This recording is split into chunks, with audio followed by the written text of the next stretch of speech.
All right, we're going to finish out our Unit 1 with Chapter 4 on Business Ethics and Social Responsibility. Section 4.1 talks about business ethics.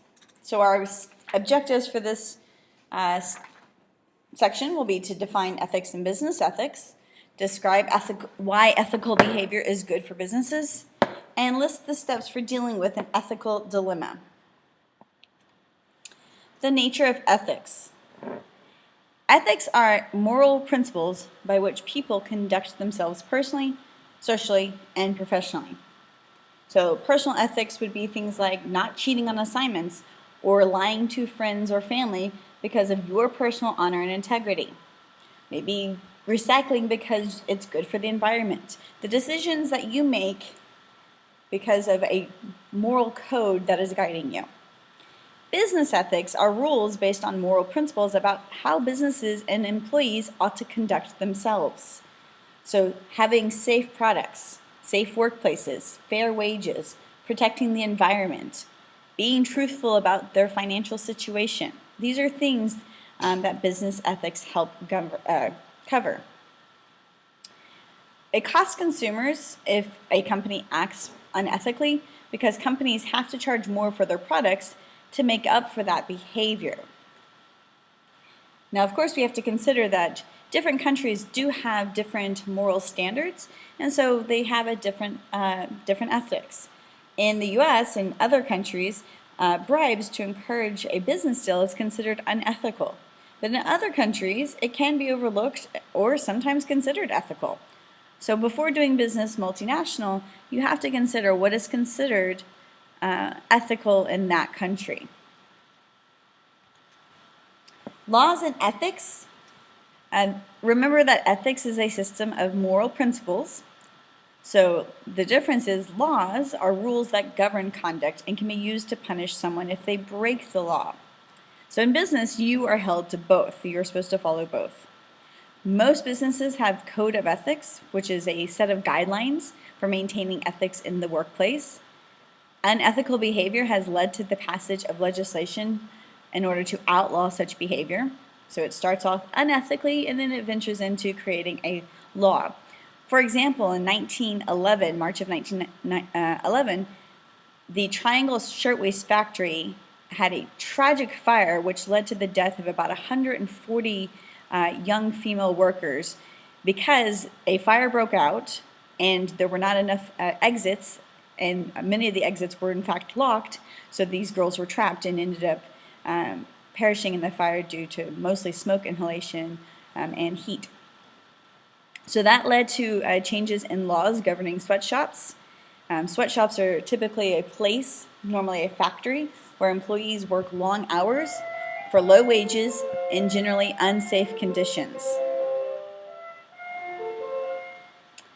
And to help facilitate this, we have OSHA, the Occupational Safety and Health Administration. It is a division of the United States Department of Labor. So it enforces legislation to make sure that workplaces are safe and healthy. Ethics as good business. Most businesses police themselves. So a code of ethics can cover issues such as employee behavior and environmental safety. If a business violates government regulations, the owner can be fined or go to jail. And if an employee violates a company or a professional code of ethics, the employee can be fired or lose his or her license. When you become a stockbroker in the United States, you are licensed by the Securities Exchange Commission. So if you break the law, not only will you most likely be fired by your employer, you will lose your license and not be able to be hired by somebody else as a stockbroker. Not all unethical behavior practices are covered by law.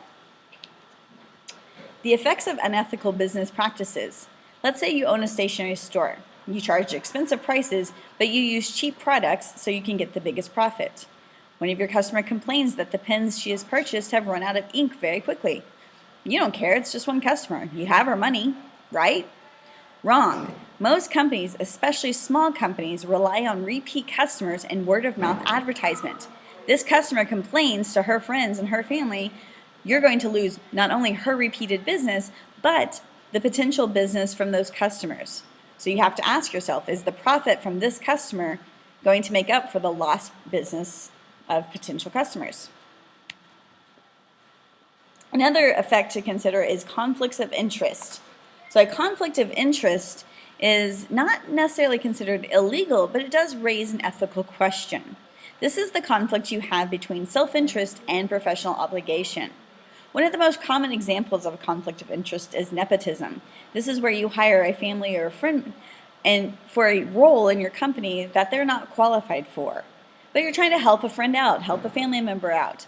But this can do damage to your business because coworkers who maybe were in line for a promotion that now has gone to somebody unqualified will have low morale and will have some anger.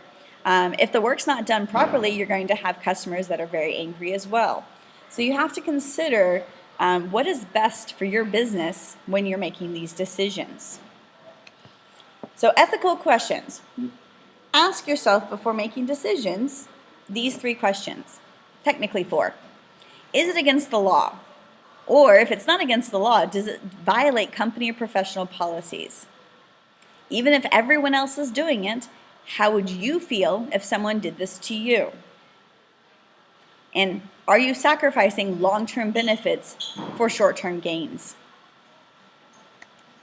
Finally, here's the ethical decision-making process. You'll notice that it's very similar to the decision-making process that we talked about in Chapter 1.